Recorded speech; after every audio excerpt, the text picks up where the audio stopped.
Hello friends, చూడండి ఇవాళ మేము హోమ్ సర్వీస్లో domestic gas pipe line work చేస్తాము. మీకు 3 ఫ్లోర్స్ 4 ఫ్లోర్స్లో బిల్డింగ్ పైకి వరకు తీసుకొచ్చే అవసరం లేదు సిలిండర్.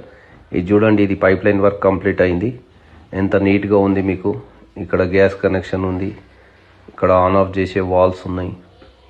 ప్లస్ చూడండి, మీకు అన్నీ చూపిస్తాను. ఇప్పుడు ఇది వాల్ ఆన్ చేసి ఇది గ్యాస్ స్టవ్ వెలిగిస్తున్నాను. First burner, second burner. ఈ విధంగా మీకు లోపల సైడ్లో ఏం డ్యామేజ్ కాకుండా నీట్గా అవుతుంది మా దగ్గర వర్క్. ప్లస్ ఇంకోటి మీకు ఇది ఆన్ ఆఫ్ ఎట్లా అవుతుందని చూపిస్తాను. ఇక్కడ ఆఫ్ చేసుకోవచ్చు మీరు లోపలనే, బయటికి వెళ్ళి చేసుకునేది అవసరం ఉండదు. బయట సైడ్లో రెగ్యులేటర్ ఎప్పటికీ ఆన్లో పెట్టుకోవచ్చు. ఈ విధంగా అవుతుంది మా దగ్గర. ఇది on of set of walls ఉంటుంది, 2 బర్నర్స్. దీనిపైన మీకు కాంటాక్ట్ నెంబర్ ఉంది. మీరు హోటల్స్కి కానీ హౌస్ పర్పస్ కానీ మీరు ఈ విధంగా చేయించుకోవచ్చు. ఏమైనా చేయించుకోవాలంటే మా నంబర్ డిస్క్రిప్షన్లో ఉంది, జీశాన్ ట్రేడర్స్కి. మీరు